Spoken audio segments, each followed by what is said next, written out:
Hmm. Nice. We are live. Good Yeah. morning, everyone. Morning. It's the Good 2nd morning. of January, 2026. What? Wow. Yay! Yeah. Yeah. Uh, please put in the comments where you're watching from. Let us know where you are in this world. Where are you, Zane? I'm in Nashville. Nashville, okay, Tennessee. Nashville, Tennessee. And hashtag AMT for a chance to win a T-shirt. t-shirt. Cool. Cool. Is Nashville cold like Sarasota, Florida? Like Sarasota? Yeah. Well, Sarasota. well, it was like cooler in Florida. Although yesterday I took a nice walk and the sun was shining and it was actually pretty nice. We had Wasn't- sun. We had sun yesterday, but it was 50s. I think Sarasota's got us beat on the warmth factor, but definitely we're feeling a little cooler weather than It's usual. 44 right now in Central Florida. Yeah. Wow. Well, I haven't even looked at what it is here because it's a little early for me to even. Let me see here. We're at 41. So hey, we'll get in the 50s soon. Yeah. But as long as the sun's shining, I get out there. So. Are you Eastern time or Central? Central. Central. Okay.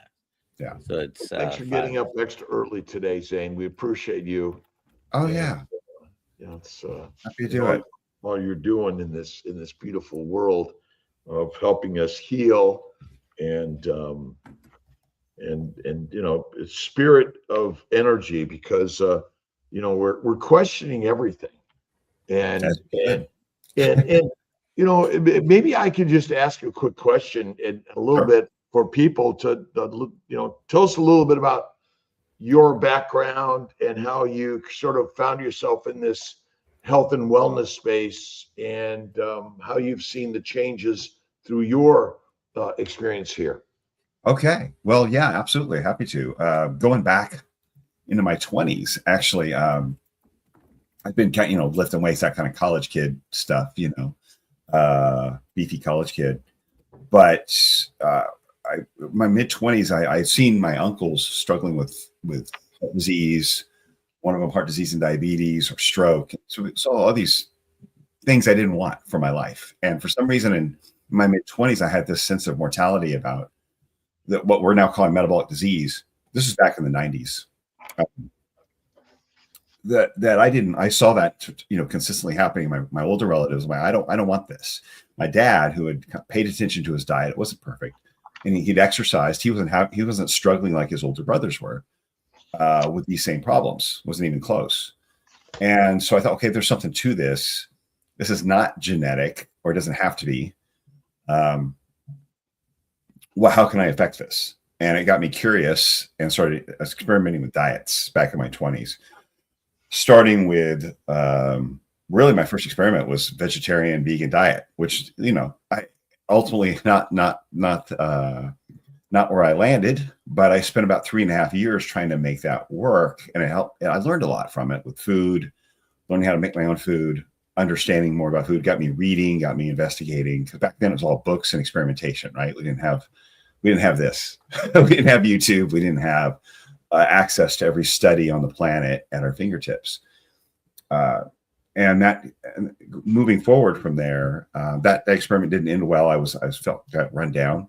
I did it to the extreme, did it to a point of I felt myself run down, got a little sick at one point, and realized I needed to add some protein back in, which completely, brought back a lot of strength and some mental acuity and energy that I had been missing in that vegetarian and vegan diet. But it led me into becoming a trainer later in '98 and helping other people with most of them metabolic disease or weight loss at the very least. In 2002, started experimenting and recommending a low carb diet for my clients who wanted to lose weight, which was most of them, and really digging into that. a little deeper as we got the internet, coming on board with blogs and so forth. 2009, 2010, I started experimenting personally with intermittent fasting, fasted workouts, many times on top of that low carb diet, and recommending that to clients eventually as well. So I've been in it for a bit, with trying to, find a way to avoid metabolic disease, most of it through leveraging some form of metabolic stress, essentially, managing energy intake, the quality of that energy, and exercise and so forth, until I think my late 40, almost 50, really. So about 5 years ago, hit a wall where I was basically run down. I felt like my muscles were burning all the time. I had, looking at blood work, slightly elevated fasting glucose in the 90s. A1C was creeping up at times, elevated TSH, but my T3 was a little on the low side, elevated sex hormone binding globulin. So I knew, okay, we got some stress markers here, and I wasn't sleeping well.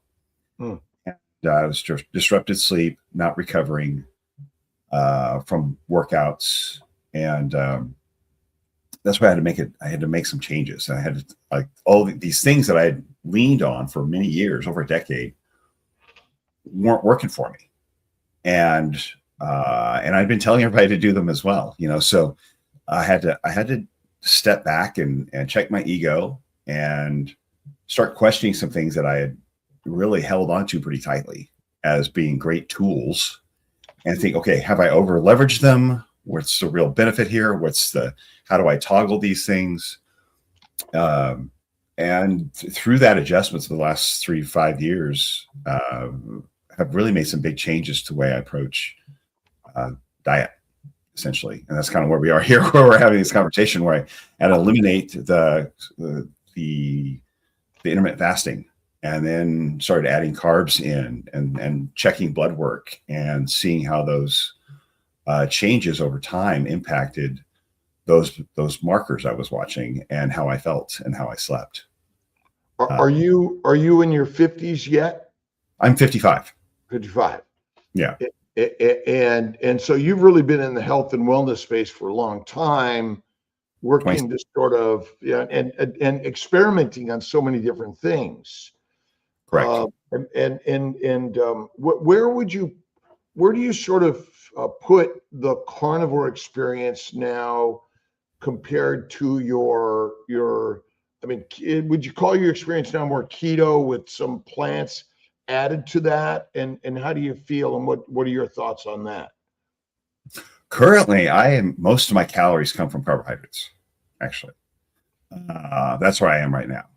And so I did, as far as strict strict carnivore, I was already in low carb and intermittent fasting when I played with strict carnivore.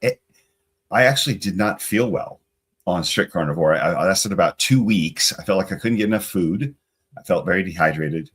I was getting full before I was getting enough calories, is kind of how I felt. And I felt like I was stuffing myself. So I have spent a lot of time in a very low carb, where it's like less than 100 grams a day, with a lot of exercise and intermittent, like fasted workouts, where I'd fast for 15, 16, 17 hours and do a workout at the end of that, and then start eating, and it'd be like a little sweet potato, excuse me, or a little, a banana, something like that. And that, so going too low, especially with exercise and fasting, that would just tank me. And that's when I was feeling those and seeing those markers that were off and feeling kind of run down. I was under fueled. So now I'm eating a lot of rice and sweet potatoes and white potatoes and fruit, quite a bit of fruit, and monitoring, kind of pulling back a little bit on fat. And that was where I found. I started with just adding carbs, and now I've added carbs and pulled fat back in my experiment to see how that impacted not just weight or body composition, but also how that impacted my like A1C, fasted blood sugar, fasting insulin. And it's been quite a eye-opening experience for the last several years. So and we have some questions coming, I'm sure.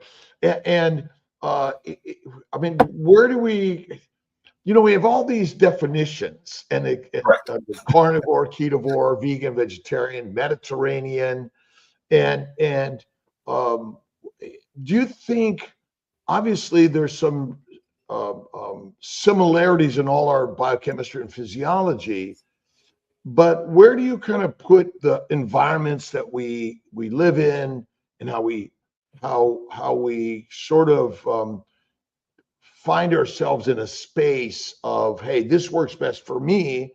Because I'm not here to say, hey, you need to be this one way, because ultimately the beauty is this is an experimentation for all of us.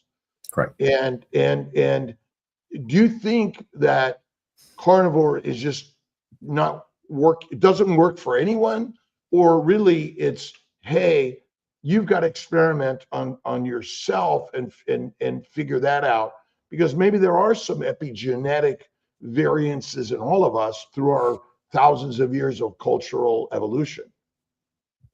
Yeah, I think the biggest differences in us, to start answering the question from that angle, is probably our biome and our gut bacteria, our biome present. I think that's where we have the greatest variation, rather more so than genetic variation. We have biome variations, which are impacted by our environment, by our diet, by our schedules, and how much, maybe light exposure, exercise, environment, from mold to toxins to how, the food that we eat. All those things impact the population of our biome, which is going to impact our immune system, our digestive abilities to absorb certain foods or process certain foods. It can impact our metabolic health. So I think that's where the greatest variation is, which tells me, if that's the case, we can change that. It will adapt. It will adapt faster than we will, right? Our gut population, or the biome, the bacteria, the bugs that are living all in us and around us.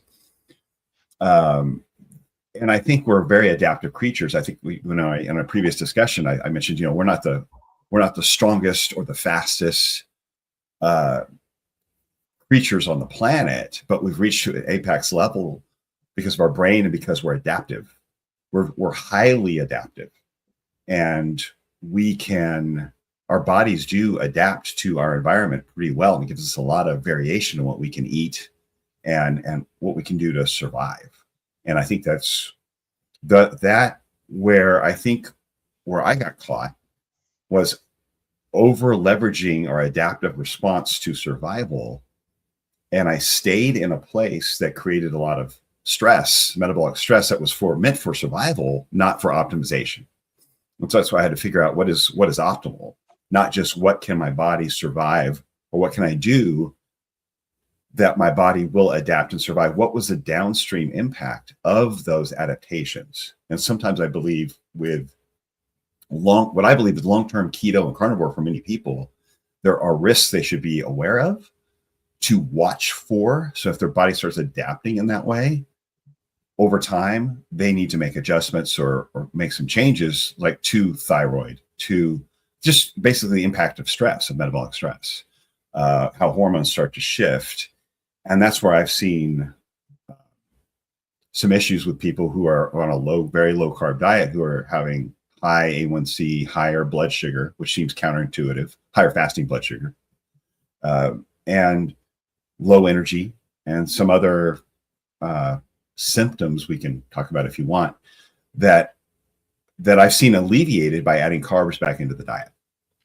You mentioned that you felt at some point you couldn't get enough calories in, not enough Right. food. Do you think that may have something to do with your level of exercise? You haven't said exactly, but I don't know how many hours a week or a day you do any type of training. Mm-hmm. And Uh, do you think there may be a relation there? Well, yeah, exercise certainly increases calories, but it's not, I mean, for most people, and I say for myself, it's not more than, 10% of total calorie usage. So not talking about calories specifically as far as Okay. the number of the burning, but do you think you're feeling that you were not getting enough calories or enough food, enough energy, Mhm. whichever way you want to put it, may have something? And the reason I mentioned this, we have famously Dr. Saladino, who also made a big change a few years ago. Yeah. And he does physical activities for several hours a day every day. Right. Yeah, he's very active. Yeah, Paul's very active. Surfing and so forth like that. I'm nowhere near that active. I mean, I might do, at that time, let's see, what I was doing at that time was probably 4 strength training workouts a week that were maybe 45 minutes or so, at most an hour, but usually somewhere between 40 minutes to an hour. And then maybe a couple sprint sessions that were 20 minutes each, and maybe a little cardio on the side. So we're talking about a handful of hours, maybe 4 total hours a week with strength training, a little cardio, and some short sprint stuff. So nothing extreme in my viewpoint. Certainly not like Paul's surfing 3 hours a day, plus doing strength training weights. And so I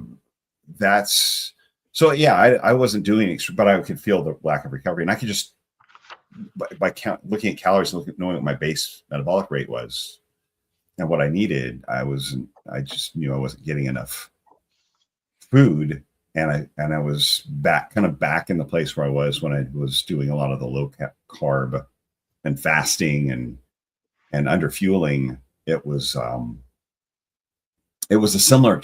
similar feeling, not the same, but I just got to the point where I started listening to my body instead of trying to fight my way through when my diet or whatever I'm doing is telling me this isn't working. I start listening, because the mistakes I made in the past, from vegetarian to all the over fasting and fasted workouts, was I was putting my strategy ahead of my health outcome.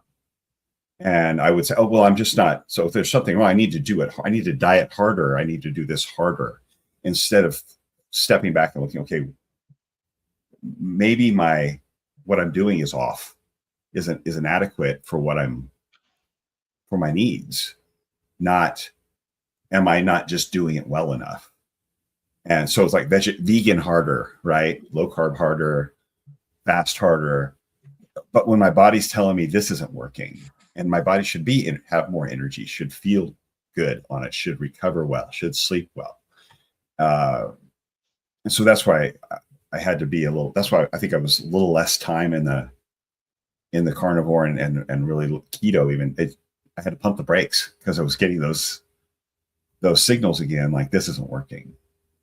And can we label this? Is it the Zane Griggs diet, like Atkins, or do we put it in Mediterranean? Really, can we funnel it somewhere? Or I don't know that it's really that special, to be honest with you. I think, I moved from, I shifted. One of my big shifts were from I've tried Zone, which was a little which is the 40-30-30. You probably remember Zone. A lot of people I mentioned to who are under the age of 40 don't remember Barry Sears and Zone. But that 40-30-30, which is 40 carb, 30 fat, 30 protein, I shifted to 50, 55, 20 protein, and 55 carb, 20 protein, and 30. I don't know if I'd put a label on it, but it's bioenergetic is a word that is being thrown around a lot now, where it fuels for energy, for ideal energy consumption. But I basically avoid ultra processed food, primarily a whole food diet.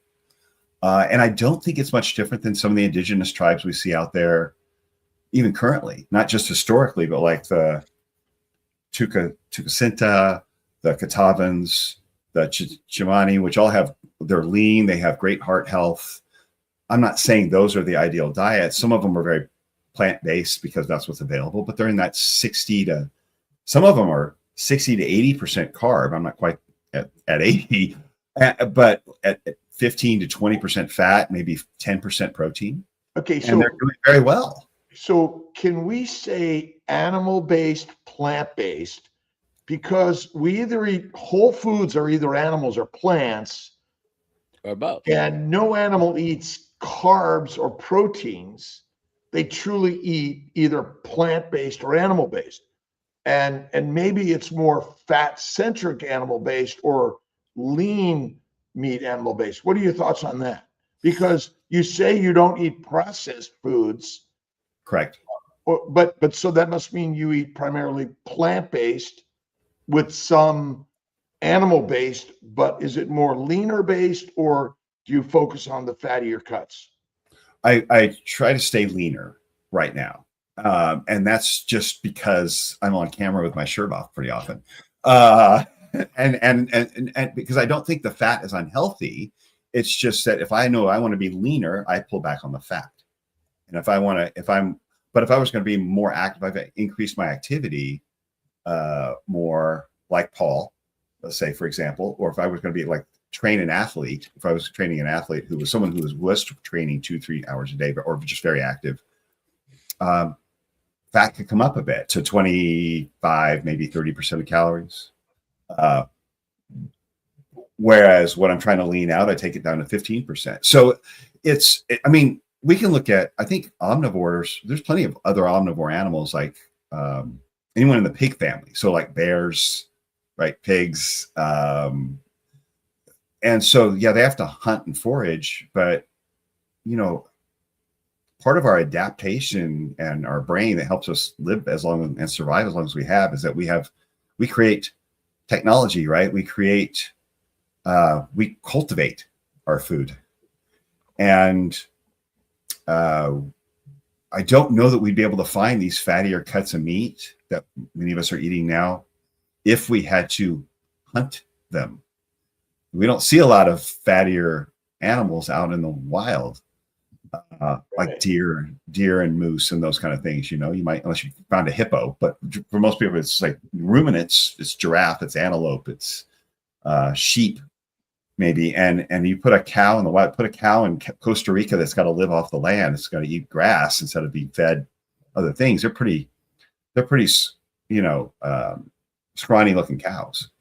And I think these fattier cuts that we're seeing are also the result of cultivation, just like our potatoes and our fruit have more starch in them or more sugar in them as a result of cultivation. It's part of our adaptive, brains saying, hey, how do we feed more people? How do we keep fewer people from starving to death in the winter? Or how do we survive famine and drought and war?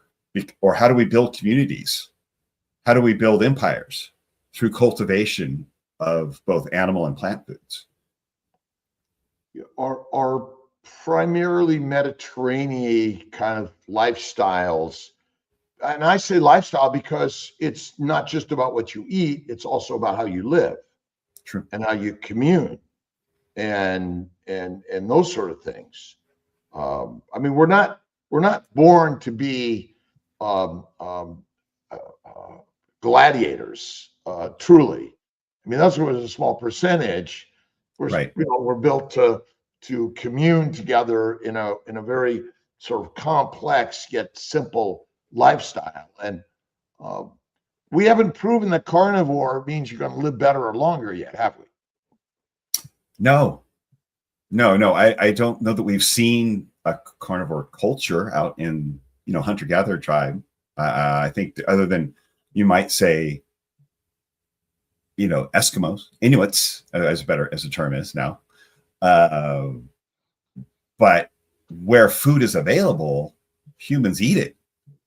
Where honey is available, they eat it. Like Tanzania, they're eating honey, 15% of their diet, out there, and so, or 50% of the calories. Now you're in a biased environment, right? For all of us, right? You're, it's sort of like the carnivore camp, the keto camp, the vegan, vegetarian. We have these tribes and camps and all of this. And Isn't that wild? We have the luxury to do that. well, that's the beauty of it. And that is absolutely the beauty of it. And I think, we need to honor each and every person and peoples out there and how they're sort of finding it. And we're all experimenting. And how many meals a day do you eat, by the way? Generally 3. If I get in the summer and I'm really pushing things with activity increases because it's just I'm out the doors more, there might be a 4th in there. If I was trying to put on weight, if I was trying to put on muscle and working out a lot more, I would add a 4th distinct meal. But I'm really trying to eat more intuitively, and on these days where I'm not as active, I generally eat less. It might be just smaller meals, but I'm letting my appetite kind of drive it right now. What about green vegetables or raw plants and things like that? Not a lot. I don't eat a lot of that. I don't think leaves are helpful. They're not very calorically beneficial. I think they're hard to digest. I can't imagine that we would have searched out leaves. Not that that's my only criteria for things, but I don't see a great deal of benefit from things like leafy vegetables. I'll have a carrot now and then. I think roots and fruits is a good way to look at it, with a little bit of green. Like I like white rice, but it's more of a potato. Raw carrot for that. If I feel like I need a fibrous source of some sort for detoxifying. But I don't eat a lot of the hardcore veggies. I just don't. If it's bitter, I think that tells me I don't need a lot of this. Where if it's sweet or if it's savory, that my brain likes those things. I have taste buds for savory and for sweet for a reason. And I have that good feeling after I eat something sweet or savory in my brain, if you want to call it dopamine or whatever, but that's for a benefit. That's a positive signal to tell me that's good food to eat. And whereas with leaves, I don't really get that. Dr. Nelson, you want to hit some of the cues? We have a bunch of questions, We have a bunch Alia, of questions. But I want to ask my question first because everyone's thinking this. I think, remember, we're in the carnivore bias community. On your 2 weeks, what exactly did you eat? Because carnivore can be many things. You mean on meat. The carnivore, strict carnivore? Yeah. It was primarily just mostly red meat and some chicken, and it wasn't a whole lot, or pork, but it wasn't a whole lot. It was basically meat. Maybe a few eggs a day, so it was meat and eggs. Meat and eggs. Yeah, because sometimes people say I'm doing carnivore and then eat chicken and egg whites, and that's not carnivore, and then feel very bad. Yeah, I mean, I would eat a lot of. I don't think I was trying to push more fat in because I'd gotten plenty of protein, and I just didn't feel good, and it was like my body was like, oh, I don't think I can process this. But because I don't know. I haven't thought too much more about it other than my body said no. Yeah, it makes sense. I understand. All right. I was just curious. I've always felt great. I don't feel bad. And even though I've been on some supplements, I'm not always good about taking them. But the best supplement is Christ and gratitude. And I think it's mindset over everything else. But once you measure something and then it's off, your brain goes like, oh. But when I stopped measuring, I always felt great for me on the carnivore lifestyle. I do have some French fries from time to time and some Kiltz's ice cream from time to time, but not all the time. Except if you ask Brother Ray, when I visit him, he says, when you come here, it's every day, which is not very common. So Got it. Yeah. I measured, one thing I saw when I added the carbs in is my blood sugar. My fasting blood sugar had been for years in the 90s, like 94, 95, 96. A1C was starting to creep up. When I had the carbs in, my fasted blood sugar has come back down around closer to 80. So that came down, and that's been that way for a few years, several years actually. So around the 79, 80, 81. Fasting insulin had always been low. Last one I did was 2.6. My last A1C after doing 3 months, when I increased my carbs up to like about 400 grams or so a day for about 3 months, My A1C dropped down to about 5.3. Glucose was at 81, fasting insulin 2.6. It was, and my thyroid's better than ever. Less, the TSH is down. And T3 is right in range. So I feel like I have more, so measuring how I feel with biomarkers and see how those pair up. My sleep's better. When I increased it, my sleep improved for sure. So I'm not just going by how I feel, but also I do like to measure to see how's my body shifted or changed. And I think it's basically reducing the stress, reducing glucagon, reducing the amount of reliance I have on my liver making glucose was impactful. And so that glucagon is a stress hormone. I saw your podcast with Dr. Cybus. I appreciate that he's one of the few that's measuring glucagon in blood work, which I really admire and have wanted to have thought about adding as well. I think we should be looking at glucagon and free fatty acids in the blood, not just sugar and insulin. I think sugar, blood sugar, insulin, they've been almost made a culprit or a scapegoat when I don't think it tells the full story. I think those are symptoms of something deeper. I don't think they're the problem.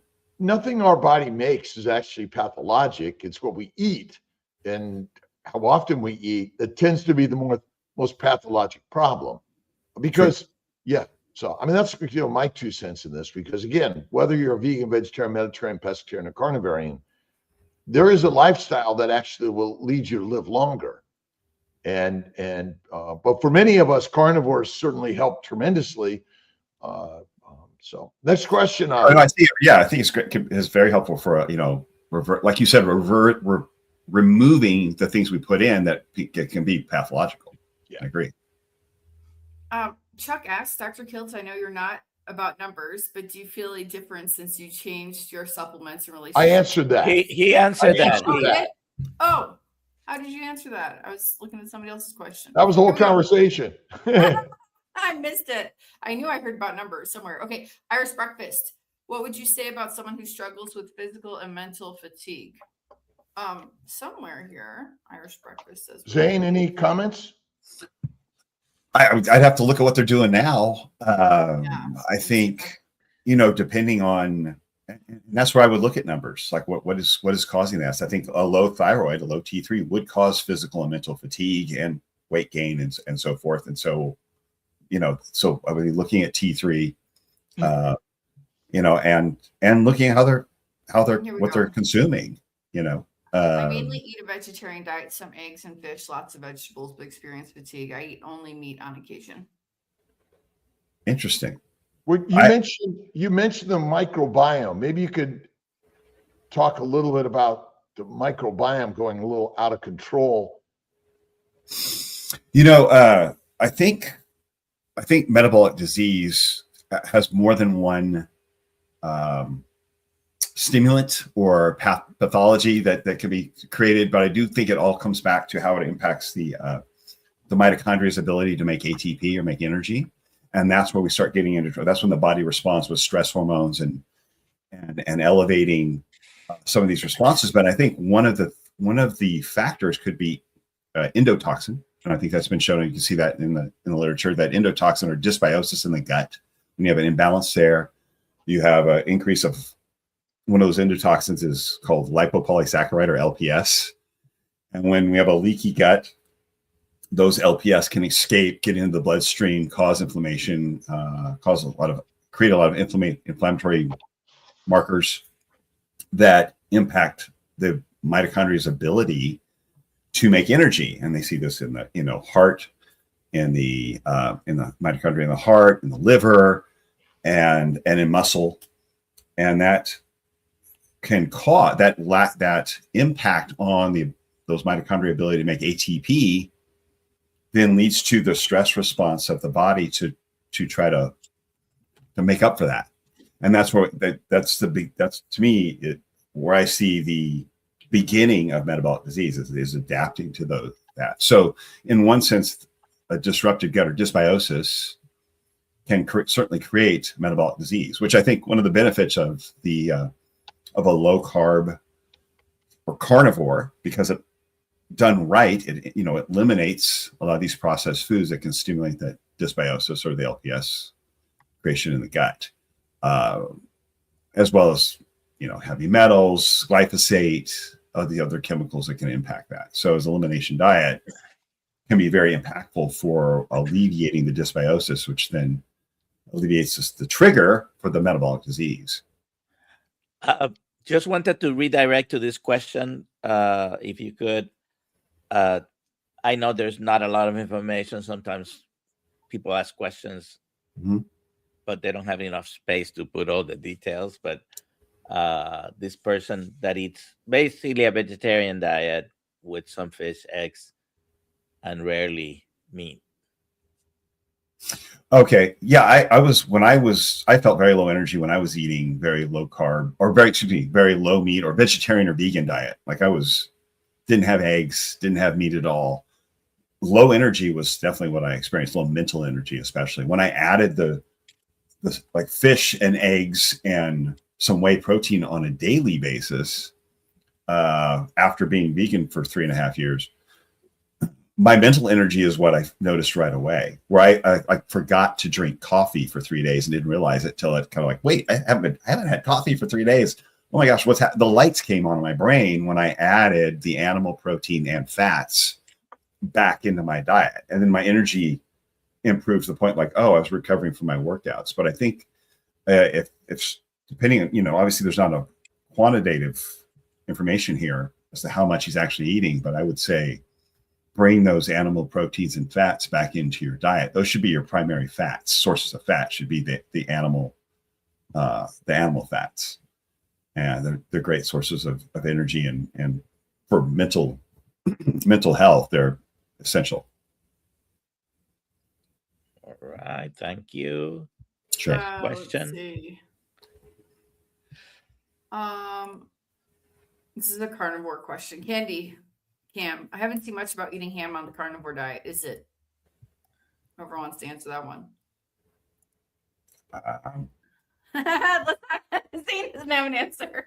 I'm not on the carnivore diet, so I'm not big on ham. I eat ham. I kind of get overwhelmed by some of the stuff they inject in it. I suppose you can find a good source of, like, you find a good farmer that makes you just a traditional ham. I'm sure it would lack some of those things they inject in ham in the grocery store. I don't know. I don't have a real strong opinion on. I think your answer is good if it's not full of chemicals. If you can find some ham that's not full of chemicals.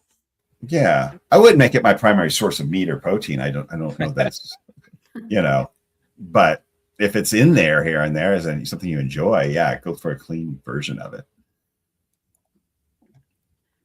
Let's see.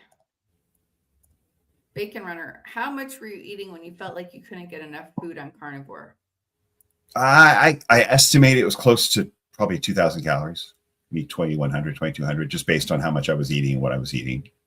Trying to hit about about 200 or so grams of protein, 220 grams of protein, and then the rest was kind of fat. So I think it was hitting closer to 2,000, maybe 2,100, 2,200. But it was more of a feeling. And then I said, what's going on? Why can't I get enough? It's like there was a need for more, but at the same time, my stomach was like, no more. That's basically what I was just full. I didn't feel like it felt like I was stuffing myself to get more in. And I was, using certainly had activity like workouts that really are optimal with some glucose on board. So this is a good question here. Okay. Chuck says, Go. do you know the life expectancy of any of those tribes eating high carb? They're like the Shamani. They're saying that they have excellent heart health in their people over 60. So they obviously have people that were over 60. But we're talking about people who live off the land. So they're not.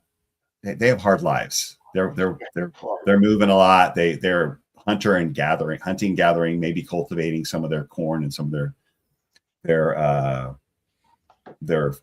fruit and so forth. But a lot of them they're hunter gatherers. So, but when they look at their, like say, under 40, over 60, they have excellent heart health and they're lean and active. But they also have things like infection and, injuries and disease because they're living in a rough environment, hunter-gatherer environment. Quality or quantity? What's our measure in life? Maybe this is part of our problem. It's like, we have a lot of people living longer than before, but they're on tons of drugs and living in memory care homes. I mean, yeah, quality of life is I think we need to reconsider how we look at that. Exactly. Yeah. Plenty of people I've seen it. People the last few years of their life, I would have chosen to not extend my life into those last few years. They're not pretty. Dr. Kiltz and Zane, I shared a cab with a 90-year-old man 2 days ago, and he was angry. The DMV took his license away at 90 and said he couldn't drive anymore. And I asked him what the secret to living a long life, because I thought he was in his 70s, the secret to living a long life. And he said, live life and work. He works every day. He still works on his farm every day at 90 years old. Totally all cognitive functions there. I did ask him what he ate. Except they took his driver's license away. Yeah, he was so pissed. He was so angry about it. Next question, Holly. Lots of questions. Go down the question. I'm going to tell you what he ate, though. He only ate one time a day and one snack. Interesting. Yeah. Eat less frequently and think love of life. There you go. Next question. Where are the stars? Go right to the stars. Yeah, I'm going. Tony, the nutrition guy.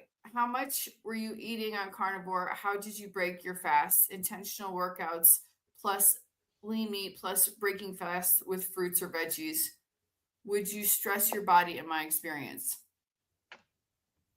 That's kind of hard to follow that, but yeah, I did stress it. So yeah, I would break the fast with what I needed.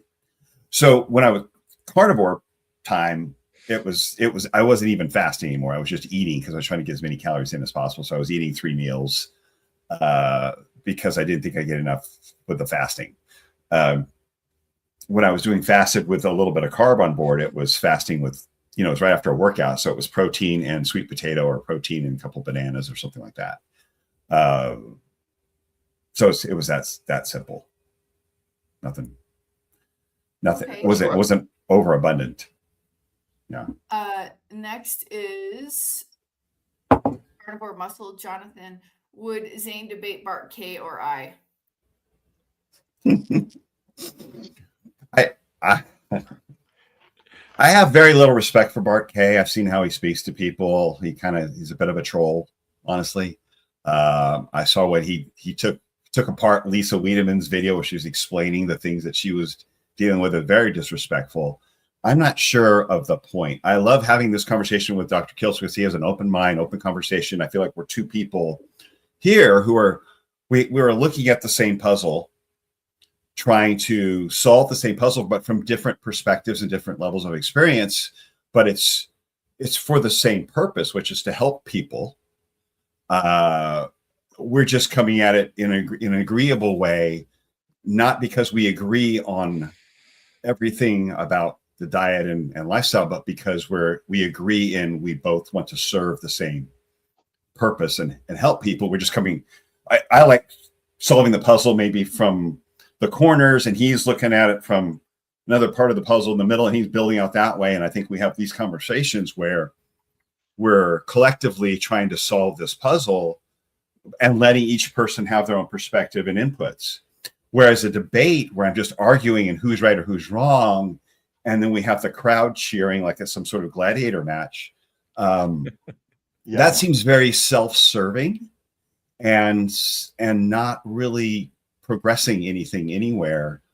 We can each cherry pick our own data and find something to support our side. We can, we can pull out data that supports, I can pull out lots of data that support what I'm saying. He can pull out plenty of data that supports what he's saying. And then we're just throwing our data at each other, not in a way to move forward, but in a way to argue and try who's right or who's wrong. That in the big picture, we're all wrong.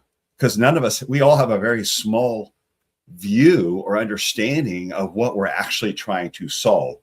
We just have different pieces of the puzzle, very small pieces of this puzzle solved in our own minds. And by creating these debates where we're just arguing, throwing data at each other, we're isolating our pieces of the puzzle and building walls around it, which means we're not going to solve it. So I really don't see the benefit, my energy in dealing with people who are just angry and who like to be divisive and take people apart for the response of the crowd. So, that's where I have great conversations with you, Dr. Kiltz, and with like Ben Azadi, keto guy. Although for years he said, "Hey, cycle in and out of keto. It has some long-term impact you don't want." Great relationship with Ben. We can disagree on these things, but at the same time agree on where we're headed. And so, open conversations I love. Yeah. Debates I see no point, honestly. So no. A conversation. A conversation. That's it. That's what it's all about. Yeah. Next, Ollie. I think we answered this already. Let's go right to the start. Just go right down the list. Yeah. Does he fast? I think you asked that or answered that already. Are you doing, I mean, is there any purpose, you think, to fasting for any of us from time to time, or do we throw in too much all the time? I think there's a lot. I think it's become too trendy. There's too much all the time. When we look at, like, there's studies looking at people who are doing Ramadan, right? Ramadan is just a 30-day, and they're seeing an imbalance of cortisol just over the period of Ramadan, where cortisol is supposed to peak between 7 and 8 a.m. and then diminish until midnight, so increasing there, where they see that during that fasting, where they just eat in the evening, a reduced amount of cortisol, 7 to 8 a.m., and it increases in the evening, which of course would impact sleep. My experience, I've also have clients who, if they take their fasting glucose after a 12-hour fast, it's in the 80s. After a 15-hour fast, it is increased into the 90s on a regular basis. So I see, depending on what else is going on in that person, could cause some metabolic stress that is just unnecessary.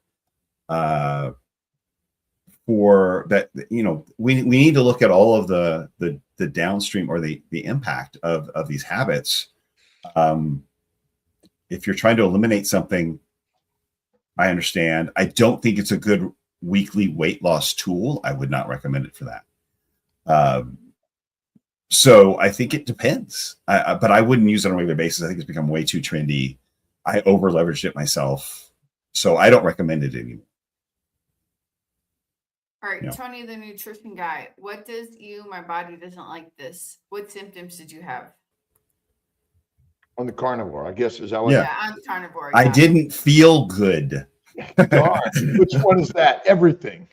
Next. I didn't feel energized. I didn't feel like I was sleeping well. I didn't feel like I was getting what I needed. I felt dehydrated. All of those things. Again, I started listening to what my body tells me. It's usually based on energy, recovery, and sleep. And just to be clear, yeah, you have never been really 100% carnivore except for that 2-week period that you mentioned, right? Correct. And so it's not like you have been carnivore for 3, 5, or 15 years, and then you're all of a sudden eating carbs, which at some point I think within the last few months, the internet around you erupted based on a wrong premise. On a wrong premise that you were the animal diet guy.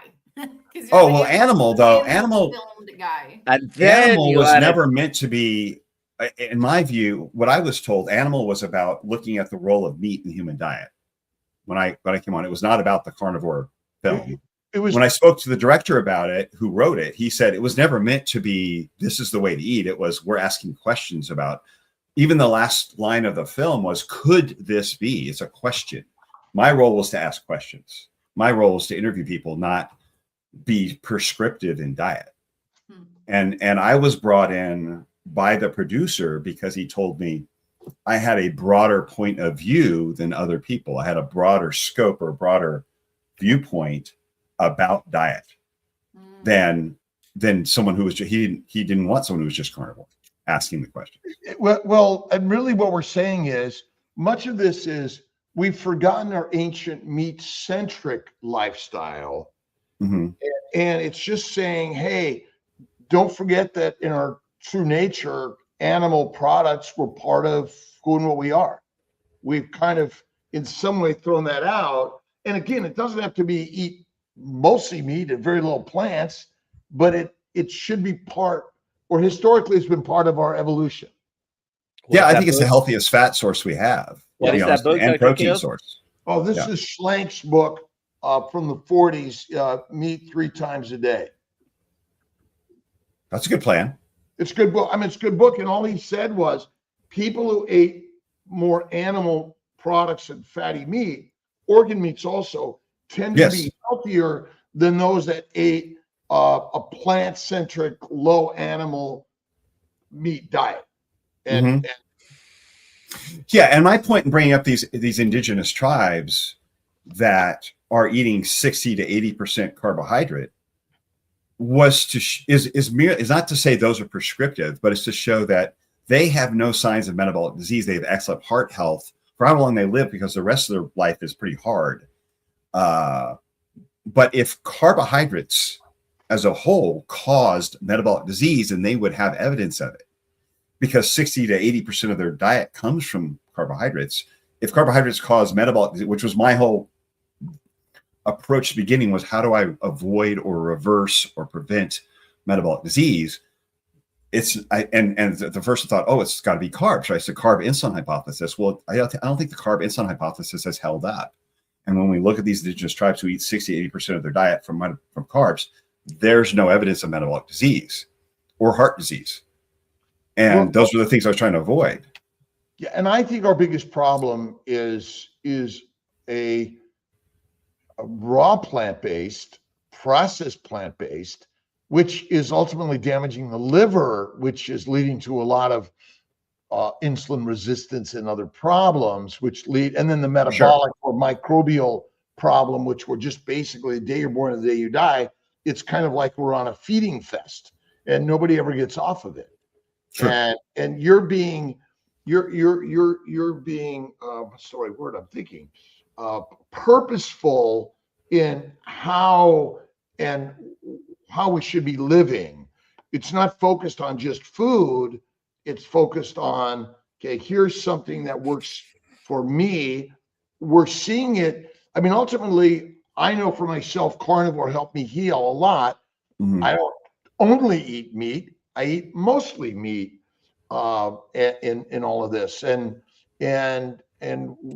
you're commenting, because ultimately, if you look at lifespan, Mediterranean diet still, according to the science, but there is a lot of drugs and dissections and doctors that go along with that lifestyle.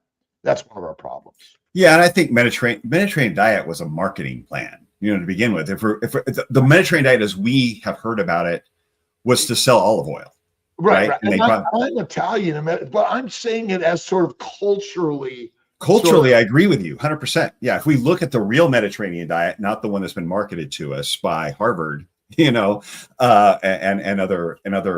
food companies, but if we look at truly how they live, there's a lot of meat in there. There's over 20 different ways of making prosciutto in Italy, right? I mean, because what Zane is doing and everyone's doing here, which is different than, I follow the heart healthy American Heart Association, American Diabetes Association. That's the beauty of what we're doing here in social media. And even the movie Animal was saying, hey, we want to share the stories, because you're seeing some carnivores also that have ventured back into adding more plants and feeling better. Right, Zane? I've coached some of them. Yeah. I've coached some of them that were feeling bad. They had hair loss. They had low energy. They were just run down. And low or low T3, low thyroid. And so I don't know that because I didn't follow carnivore that excludes me from being able to help these people, because I didn't do carnivore for 3 years, because I see patterns in hormonal changes of whether you're keto, carnivore. I mean, you can differentiate between keto and carnivore and low carb and fasting and all these things. But if your hormones are having the same result or response, it's all the same. It's the same. We're treating a body. We're not treating a diet. Yeah. The diet that makes the same results in the body is the same in the body. So I'm treating a body. And so with some of those people, like one of them, I increased her carbs tremendously towards the majority of her calories and reduced her fat. And she's working out, she's active, and she saw benefits. She thyroid improved, hair started growing back, she had more energy, she's getting stronger. We're treating a body, we're not treating a diet. Does that make sense? So what are you feeling? What do your markers look like? What's your goal? Where are you coming from? Okay, this is missing. And it's that simple. It's not, there's no, oh, you're carnivore, so that's different than if you're treating it with, it's not different, because we all are. It's how is your body responding to the diet? Okay, this is what's missing. It's not about what have you done for an extended period of time. I mean, we're all human. Yeah, we're all human. Stories, lots of stories. Next question, Alia. Yeah. Couple more, and then Rose. we're sharing great stories. That's what this is all about. Mm-hmm. Rose asks, should I be concerned about high following T3? High T3, like a out of range T3. That's what the question says. If it's out of range, I would think, yeah, you're you have hyperthyroid. That'd be very unusual, but yeah, that's something you'd want to check. See your physician about if that's, but it's highly unusual that it happens. And I'm not a doctor. So disclaimer, not a medical professional. We are, and we still say the same thing. See your doctor. Yeah. Not giving medical advice on YouTube. And the question, I mean, doesn't say if it's blaming carnivore or any type of diet specifically. You need to be checked by your doctor if your T3 is high. That's simple. I would know what would cause that, to be honest. Can someone address excess iron toxicity leading to aching joints and other debilitating health issues to the point of cancer, as per Ray Pete, doctor and his community? Thank you. Yeah, I don't know that I want to speak to that. I don't have enough experience with that. Most of it's, in my opinion, it's a high plant protein, low animal fat diet, and because most of that is, I think, liver damage.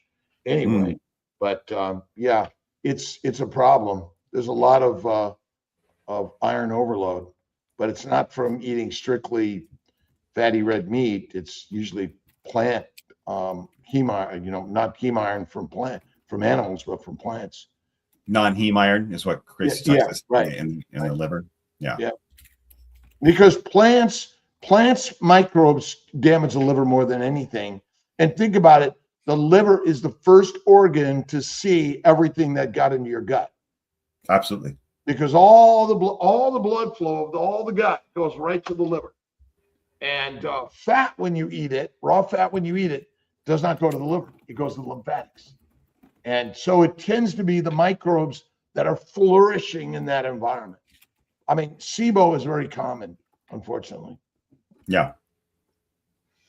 Yeah, so it's those toxins, those tons of toxins in plants, and that's why white rice and white potatoes are actually white rice and the white potato, no skin, are the least toxic and the most nutrient dense, and that's why white rice and potatoes are such a staple for the world. Yeah, they're my staples. I mean, for the two of my staples, and sweet potato in there, and that's my staples. So I agree. I have the least reaction to that. You're not seeing me eat a lot of especially raw veggies, other than maybe a carrot stick, which is a root. But yeah, I agree 100% there. Craig Faulkner, do you think it's harder to go carnivore if you have ADHD? And does carnivore help alleviate symptoms or ADHD? For me, although I think it's actually a beneficial problem, but I think I think more fat helps, because fat. See, when you eat the fat, it suppresses the microbes in the gut, so it keeps them kind of at a lower level, which is part of the problem because of fermentation. Gut fermentation leads to the ADHD issue. It leads to a lot of diseases, damage to the nanomotors of every cell of our body, and plus drugs, alcohol damages the human brain, and so we can't think or hear or see or act straight because our brain is damaged. Yeah, eliminating, reducing alcohol is like something I might have on like when my kids come home for the holidays, I'll have a glass of wine or two. Other than that, I really don't. Right. Drink. Minimize, eliminate to maximize. Right. Next, go ahead and read that question, Alia. Oh, okay. Chuck, since you eat carbs, do you include any food with sugar like white sugar, honey, or fake sugar? And are you heavy fats? I do include honey, for sure. And I let in a little dark chocolate. One, it's got a great fat source, much like beef. It's stearic acid, right? So yeah, I'm not really afraid of sugar. Once I kind of offset the carb insulin hypothesis of not being accurate, I'm not afraid of sugar, but it's not. I don't think it's a great energy source like those sweet potatoes or the white potatoes or the rice. Those are my main, and fruit in general. But if you, I think fruit is probably one of my biggest energy sources, to be honest, depending on the time of year. But yeah, a little sugar. So I don't know if I can throw this in, but there was a Kempner's diet, the white rice diet from 1939, where he reversed hypertension, diabetes, obesity, even retinopathy with a white rice. It was white rice, fruit juice, and white sugar. And he did this this diet ran out of Duke University for 74 years, 18,000 people with like about a 65 to 70% effective rate for reversing hypertension, diabetes, retinopathy, obesity on this diet. It's 92% carb, 5% protein from what's in the rice, but white sugar was part of it, especially when they were trying to test these things. So is it ideal? Is that an ideal diet? No. Would I tell someone to do that? But it tells me these are not the causes of metabolic disease. Do I eat ultra processed food, which is full of these processed oils and sugars and grains? No. But I'm not afraid of some sugar in my diet. So sugar, I would say simple sugars are less toxic than complex sugars. Okay. Because the complex sugars are fermentable. The simple starches? Well, just when we use the word starch, we're talking about a more complex sugar, but the complex sugars are more fermentable, and the fermentation is the biggest culprit, along with the fact that many of the fermentable sugars contain a lot more complex glycans, and the glycans are the most antigenic, inflammatory, and then all the toxins and chemicals that come with them. Simple sugars contain less toxins, are less fermentable, because most of our fermentation doesn't happen in the upper gut, it happens in the lower gut. And that's where our biggest problem is. But I mean, drinking your calories all day long is not good. It's pathologic. I mean, that's not what we're meant to do. And we're not meant to really consume sugar, simple sugars, even honey all day long. They're meant for time to time in treats, but not to be our mainstay. That's why drinking your calories, because so many people drink them all the time. It's like their go-to. Even the fake sugars are not good for us all the time. Sometimes. Yeah, I think that's probably a good policy overall. Eat your food. Yeah. Don't drink your food. Drinking with alcohol. Minimize, eliminate. Yeah. That's what you're saying, Zane. Yeah. Next. But not a fear. I don't think It's 7:04. Let's just get this last one. So what? We need to eat plants on carnivore now? I get confused nowadays. Do we need to eat plants on carnivore? Do we not need to eat plants? So let's clarify this. Zane is not carnivore. Dr. Kiltz is carnivore. If you eat plants, you're not carnivore. Dr. Kiltz, what do you have to say? Yeah, and this isn't a debate today. We're just having a conversation to share experience. Yeah. And each and every one of us has the opportunity to look, listen, learn, read, experiment. That's what this is about. There you go.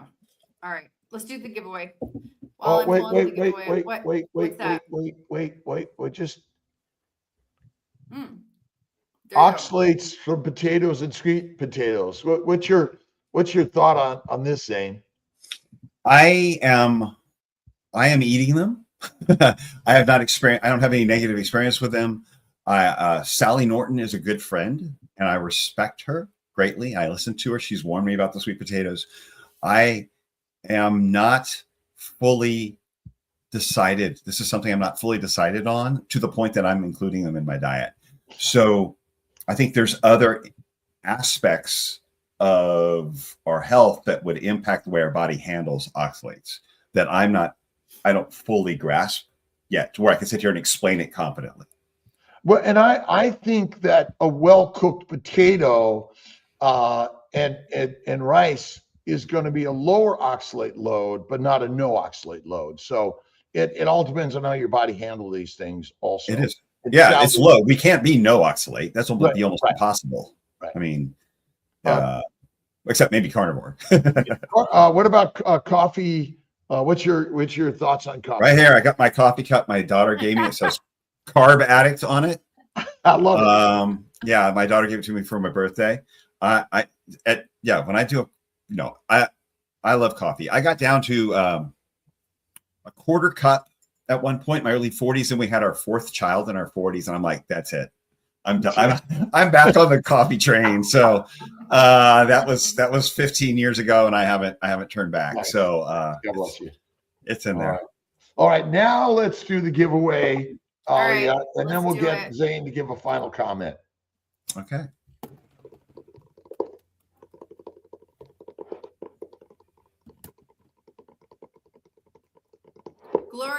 Glory, I am. Please email me. Congratulations. You will get a t-shirt.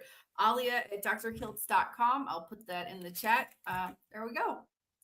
And Zane, where can people find you? And do you have any new books or anything coming out, or something we should make sure we get to?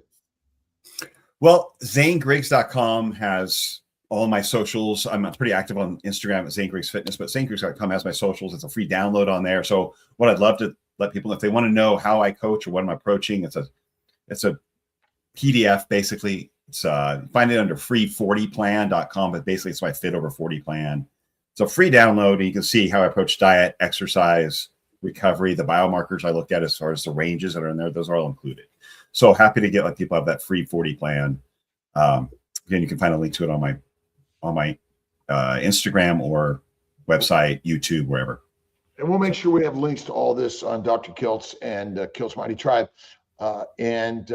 Zane, thank you so much for being here today and sharing your wisdom. And what about for us in our 70s and above? Oh man, keep moving. Well, I like what this guy said. Like you talked about that farmer who didn't retire. I think retirement is the beginning of the end. It's like, find something that inspires you and keep moving. Like, definitely exercise, but keep moving. Find something that mentally excites you, that you're chasing, that you're going after. As you said, mental, it starts with a mindset, and it is like, what inspires me? What am I pursuing? We are meant to have pursuits. Yeah. What am I pursuing? What gets you out of bed in the morning that's bigger than you? And find something bigger than you want to take on and tackle. And that'll keep your mindset right with both moving, being about good work, helping people. And it gives you a desire to keep yourself healthy, so you make better decisions with all those other areas that we've been discussing as well, because you want to be around to solve that problem or pursue that passion. Find a passion and go after it, and don't stop. Passion, purpose. That's it. Yeah. All right, everyone. Thank you so much. What do we got happening? Anything more today, Dr. Nelson? Or are we kind of off until my Sunday at 10 a.m.? Sunday. Yes. All right. Sunday, 10 I will a.m. see everyone Sunday at 10 a.m. A pleasure to be here with everyone, and God bless. And thanks, Zane, again. Thank you for being here, Appreciate Zane. it. Thank you. See you guys Thank you, later. guys.